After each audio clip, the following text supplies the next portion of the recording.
시청자 여러분 안녕하십니까? 티브로드 경기 뉴스입니다. 헝가리 다뉴브강에서 침몰한 유람선에 경기도민 5명이 탑승하고 있었던 것으로 확인됐습니다. 경기도는 안양시민 2명, 군포와 용인, 광명시민 각 1명이 사고배에 탑승했던 것으로 확인했다고 밝혔습니다. 이 중 군포 거주자 1명만 구조된 것으로 알려지고 있습니다. 경기도는 대책회의를 갖고 피해자 가족이 원할 경우 현장 방문을 위한 교통편과 경비를 지원하기로 하고 소방재난본부에서 수색 구조팀을 파견하는 방안도 검토하고 있습니다. 수년째 지연되고 있는 동탄 트램 사업을 둘러싸고 경기도와 화성시의 갈등이 커지고 있습니다. 경기도는 동탄 트램이 화성시가 맡아야 할 사업이라는 입장을 전달했고 화성시는 책임 떠넘기기라며 반발하고 있습니다. 박일국 기자입니다.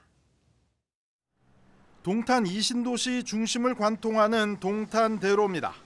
도로 한가운데 길게 녹지가 이어져 있습니다. 노면 전차, 트램을 설치하기 위해 준비해 놓은 것입니다. 계획대로라면 이미 공사를 시작했어야 하지만 여전히 풀밭으로 방치되고 있습니다.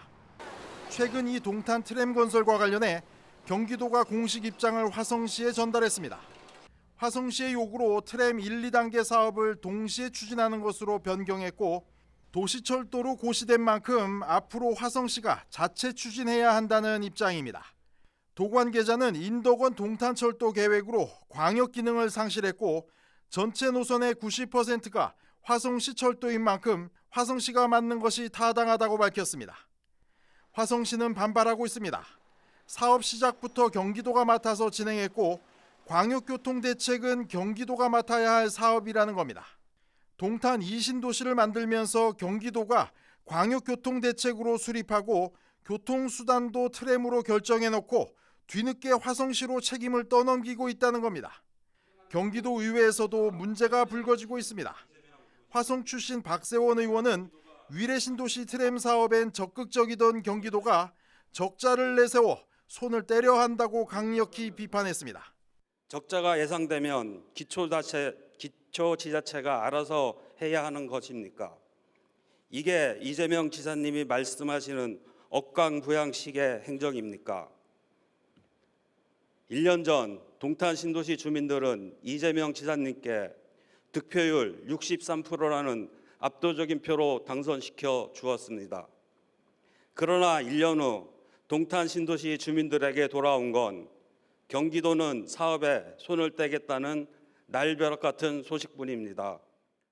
경기도는 남북 방향의 1단계 사업은 사업성이 있지만 병점역으로 가는 2단계 사업은 사업성이 없는 것으로 나온 만큼 분리해 추진할 필요가 있다는 입장입니다. 경기도는 기존 용인이나 의정부 등의 도시철도 지원 기준을 적용해 전체 건설비의 5%만 분담하는 방안을 검토 중입니다. 동탄 트램 사업의 전체 사업비는 모두 9,900억 원 정도, 이 중 9,200억 원은 이미 주민들이 모두 분담한 상황이고 나머지 700억 원 정도는 경기도와 화성시가 분담해야 할 상황입니다. 티브로드 뉴스 박일국입니다. 경기도가 지역화폐에 이어 골목상권 활성화를 위한 새로운 사업을 내놨습니다. 상인들이 스스로 공동체를 구성하고 상권 살리기 사업에 나설 경우 지원금을 주는 방식입니다. 박일국 기자입니다. 경기도가 지역별로 소상공인 공동체를 지원하겠다고 밝혔습니다. 골목이나 상권 단위로 상인들이 공동체를 만들고 활성화 사업에 나설 경우 자금은 물론 전문 마케팅 교육도 진행할 예정입니다.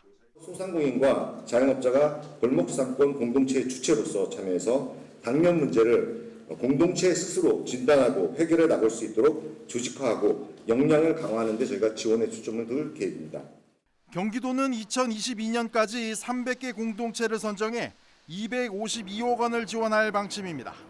상권 한 곳당 최대 1,100만 원 정도를 지급하고 작은 공연장이나 문화예술 공간을 만드는 방안도 마련할 예정입니다.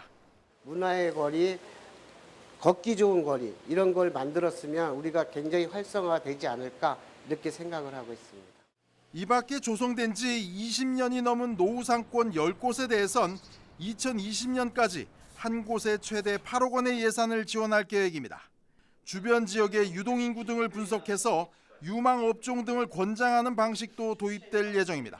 유동 인구가 어떤 방향에 어떤 시간대에 이제 다니냐에 따라서 그 골목에는 어떠한 업종들이 형성을 하게 되는지. 경기도는 노후 상권 활성화의 경우 상가 소유주의 과도한 임대료 인상을 제한하는 데 동의하는 것을 전제로 사업을 진행할 방침입니다. 상인 공동체 지원 사업에는 오는 2022년까지 412억 원이 투입될 예정입니다. 관공서 이전이나 재개발, 재건축 등으로 위기에 처한 상권이 선정될 가능성이 높을 것으로 보입니다. 경기도는 공개 오디션의 형태로 지원할 상인 공동체를 선정할 방침입니다. 티브로드 뉴스 박일국입니다. 오산시가 시청 건물을 이용해 민간 동식물원을 만들 계획인데요. 이를 두고 인근 주민들과 환경단체가 반발하고 나섰습니다. 동물들로 인한 위생상의 문제와 지금도 심각한 교통체증을 더 키운다는 이유입니다. 보도에 김성원 기자입니다. 오산시청 바로 옆 아파트 단지입니다. 입구부터 오산시 버드파크 사업을 비난하는 현수막이 줄을 잇습니다. 오산시가 시청사에 조성하고 있는 동식물원을 두고 주민들이 반발하고 있는 겁니다. 비상대책위원회까지 구성한 주민들은 동물원에서 조류독감이 발생할 경우 안전을 책임질 수 있는지를 따졌습니다. 또한 분변으로 인한 악취 등 위생 문제도 호소하고 있습니다. 매년 발생하고 있는 그 조류독감에 대해서 시민들이 많이 걱정을 하고 있습니다. 이와 함께 인근 교통체증이 유발될 수 있다고 주장하고 있습니다. 시청 근처는 출퇴근 시간은 물론이고 평상시에도 교통체증이 심각한 지역인데 해당 사업으로 교통량이 더욱 늘어난다는 겁니다. 주변에 교차로가 4군데가 겹쳐 있어가지고 아주 혼잡한 교통체증이 유발되고요. 비대위는 시청사 동식물원 사업을 전면 취소하거나 외곽 지역으로 옮길 것을 촉구하고 있습니다. 주민들은 오산시가 동식물원 추진에 대한 어떠한 설명도 하지 않았다는 것에 더욱 분개하고 있습니다. 오산 지역 환경단체도 시를 향한 비난의 목소리를 높이고 있습니다. 오산천 생태하천 복원 사업을 진행하며 친환경 이미지를 고집하고 있는 시가 인공적인 동식물원을 시청에 건축하는 것은 바람직하지 않다는 겁니다. 오산천을 생태하천 복원 사업으로 이렇게 잘 조성해놓고 그럼에도 불구하고 여기에 또 친환경이라는 명목으로 이렇게 버드파크를 조성하는 시청사 내에 건립하는 게 좀 이해가 안 되고요. 이에 대해 시는 지역 상권이 활성화되고 일자리 창출이 예상되는 만큼 긍정적인 요소가 더 많을 것이라고 설명했습니다. 조류독감 등 안전 문제는 전문가의 충분한 자문을 거쳤고 방역과 소독시설 등 3중 안전장치를 설치할 예정이라고 해명했습니다. 오산에 들어온 버드파크는 방역 그리고 그 설비를 3단계 방역 시스템으로 운영을 할 예정이에요. 그리고 현재 최고의 어쨌든 그러한 시스템을 도입을 해서 오산시청사에 조성하는 동식물원 사업을 두고 벌어진 갈등. 오산시가 어떤 해결책을 찾을지 관심이 모아지고 있습니다. 티브로드 뉴스 김성원입니다. 의왕시 개원예술대학교는 도로를 따라 긴 방음벽이 설치돼 있는데요. 투명하다 보니 날아가던 새들이 부딪혀 죽는 사고가 잇따르고 있습니다. 이재호 기자가 현장을 취재했습니다. 투명한 방음벽이 도로를 따라 길게 설치되어 있습니다. 4m 남짓한 높이의 길이가 400여 미터로 지역 주민들 사이에선 새들의 무덤이라고 불리고 있습니다. 실제로 담장 주변에선 목이 꺾여 죽은 새들의 사체를 쉽게 찾아볼 수 있습니다. 방음벽이 투명하다 보니 새들이 방음벽이 있는 걸 모르고 날아가다가 부딪혀 즉사하는 겁니다. 담이 투명하다 보니까 이 새들이 날아가다가 부딪히고 제가 지나가다가 많이 죽어 있는 걸 봤어요. 당연히 주민들은 불편함을 호소하고 있습니다. 걸어가다 사체를 보고 놀라는 일이 잦아 방음벽에 색을 넣는 등의 조치를 해달라고 요구하고 있습니다. 자연에서 살아있던 새인데 이런 걸 지나가지고 죽으면 안 좋죠. 보기에도 좀 이런 건 없어져야 돼요. 해당 방음벽은 차도에서 나오는 소음으로 인한 개원예대 학생들의 피해를 막기 위해 지난 2016년에 설치됐습니다. 의왕시는 숲이 우거진 주변 환경과 어우러지도록 자문을 받아 투명한 재질로 제작했습니다. 이로 인해 새들이 부딪혀 죽는다는 건 알지 못했다며 당장 그림 스티커를 붙이는 등의 조치를 취하겠다고 밝혔습니다.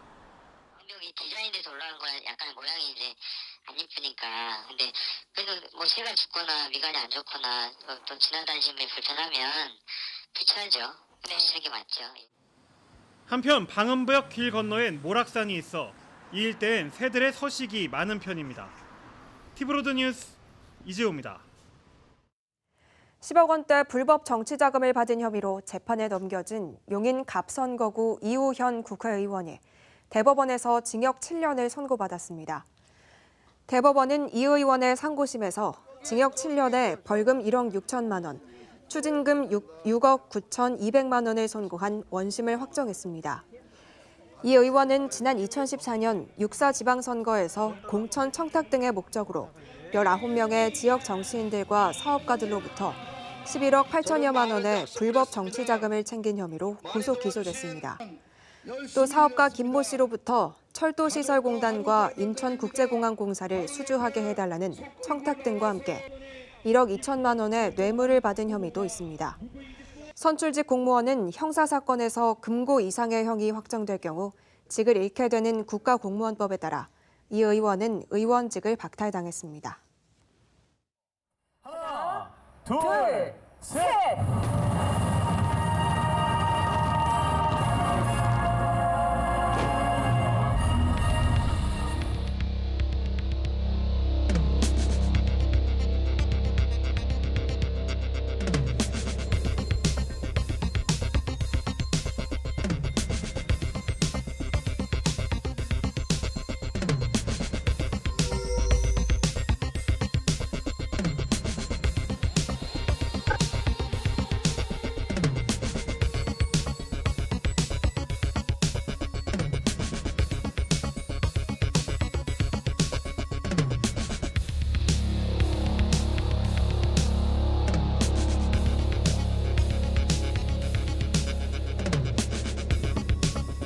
함택시는 주민 피해 즉각 보상하라! 보상하라! 보상하라! 보상하라!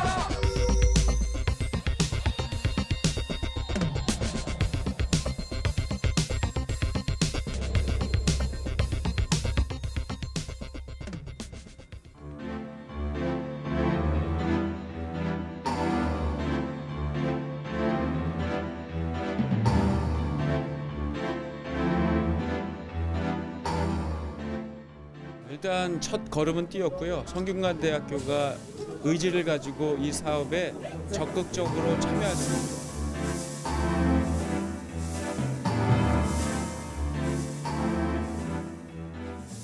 총장님한테 제가 직접 물어봤습니다. 안 하는 이유가 뭐냐 그랬더니 이 대학생 수가 감소하고 있어서 대학교가 굉장히 어렵기 때문에 신규 사업을 더 이상 하는 겁니다.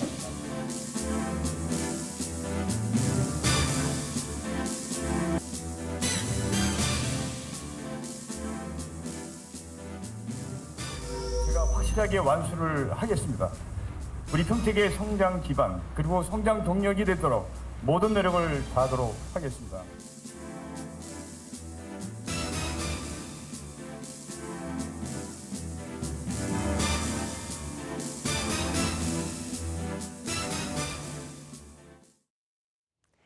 경기 서부권 7개 지자체를 하나로 잇는 둘레길이 조성됩니다.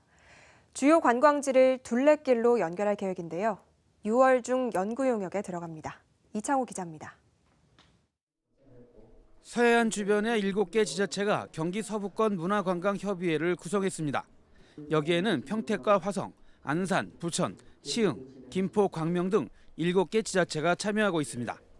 협의회는 출범 첫날 평택항 마린센터에서 회의를 갖고 경기 서부권 둘레길 개발을 올해부터 추진하기로 결정했습니다. 다음 달에 연구 용역에 들어갈 예정입니다. 금년도 협의회 잔액으로 추진 가능한 경기 서부권 둘레길 개발 기본계획 수립은 금년도에 기본계획을 수립하고 이번 용역에서는 7개 지자체의 기존 산책로와 지역의 문화관광 자원을 연계하는 방안 등이 검토됩니다. 시장들은 서부권의 특성을 살린 계획이 연구 용역에 담겨야 한다고 주문했습니다. 단순히 자연 경관만 보고 연결한다면 특징 없는 둘레길이 될 수 있다고 우려했습니다. 관광산업 차원에서 접근하는 것이기 때문에 김포 서부권만 갖고 있는 둘레길이 조성될 수가 있겠다라는. 화성의 놀이공원이라든가 이런 식의 특색 있는 것들을 연결한 차원의 그런 외국 국내외 관광 객들을 보게할 수 있는 경기 서부권에서 관광지에서 2박이든 3박이든 할 수 있는 이런 장소들이 연결되게 잘 계획이 수립돼야 될 것 같아요. 경기 서부권 둘레길 조성을 위한 기본 계획인 만큼 일부 지역이 소외되거나 빠지는 일이 없어야 한다는 의견도 나왔습니다. 또 광명은 거기를 더 추가해서 이런 내용들을 잘 살리는 그런 계획을 수립하도록 하겠습니다.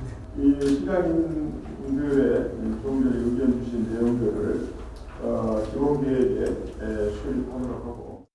경기 서부권 문화관광협의회는 둘레길 연구 용역에 이어 내년에는 남북 국경 무역을 활성화하기 위한 연구 용역도 진행할 계획입니다.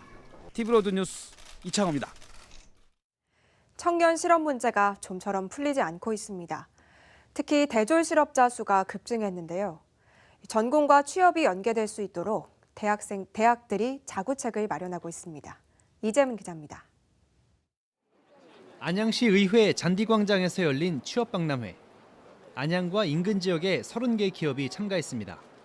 현장 면접을 통해 채용을 하게 되는데 수백 명의 구직자가 몰렸습니다. 안양시와 고용노동부, 성결대학교가 공동으로 마련한 채용박람회에서는 중장년층뿐만 아니라 청년 구직자들도 어렵지 않게 볼 수 있습니다. 청년 구직자들의 고민을 들어봤습니다. 첫 직장이 제대로 그렇게 제 전공하고 매칭이 안 돼갖고 고생을 좀 많이 했었거든요. 그래갖고 이제라도 이제 이직을 할 때 제가 전공했던 분야 쪽으로 다시 한번 가보려고 지금. 대학 전공과 다른 직업을 구했다가 다시 전공과 관련된 직종으로 유턴하는 사례가 적지 않다는 이야기입니다. 이 같은 전공과 직업의 미스매칭을 최소화하기 위해 안양대학교는 매년 전공 설계 박람회를 열고 있습니다. 전공 학과에서 어떤 공부를 하고 직업 선택을 위해서는 어떤 준비를 해야 하는지 선배와 교수, 전문 강사들이 코치를 해줍니다. 캐릭터 디자인을 한다던가 아니면 포스터를 만들어 본다던가 콜라주 디자인을 해서 그 어도비 프로그램에 입문을 시작하고. 성결대학교의 경우는 기업의 전현직 임직원들이 참여하는 직무 박람회를 개최하고 있습니다. 재학생뿐만 아니라 지역의 청년들에게 어떤 직무 능력을 키워야 하는지 길라잡이를 해주고 있습니다. 청년 실업을 이겨내기 위한 학생과 대학, 지자체 등의 협력이 한층 강화되고 있습니다.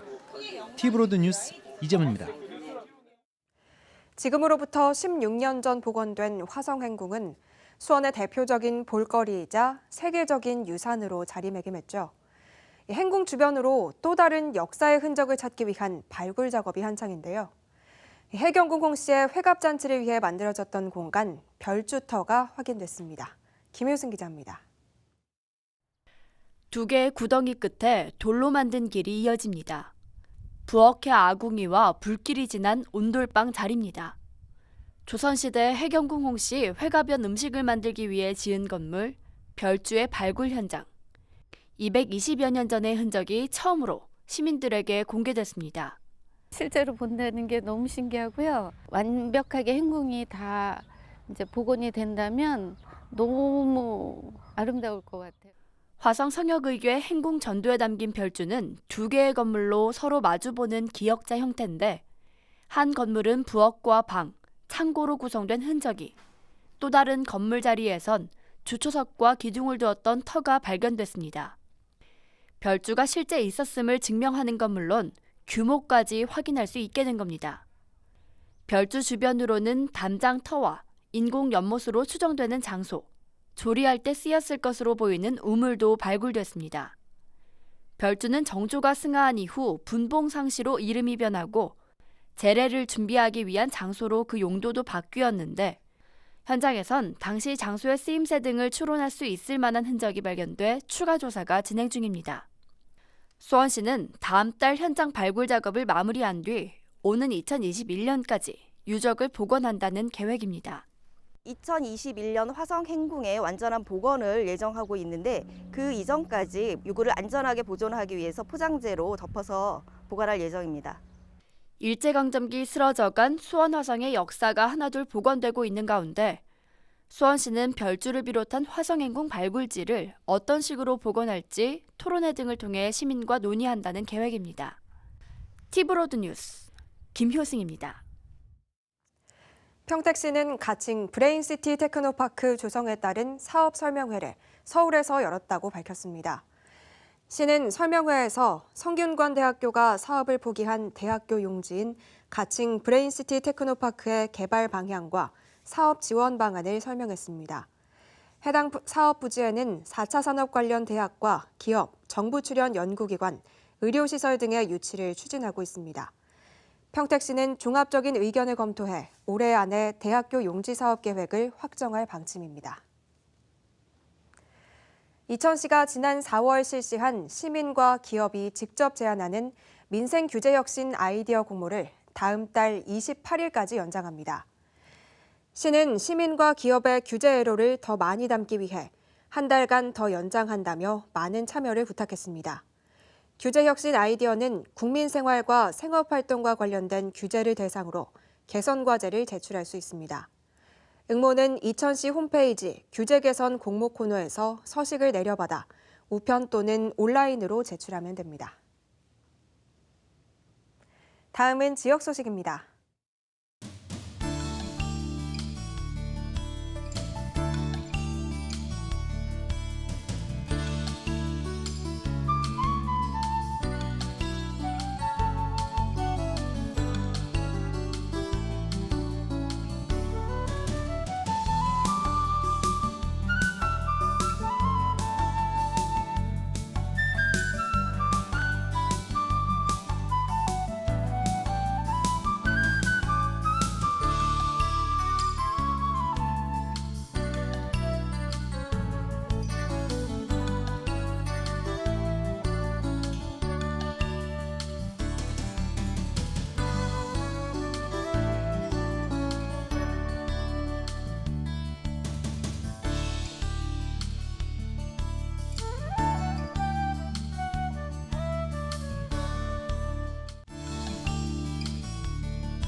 이상으로 티브로드 경기 뉴스를 마칩니다. 시청해주신 여러분 고맙습니다.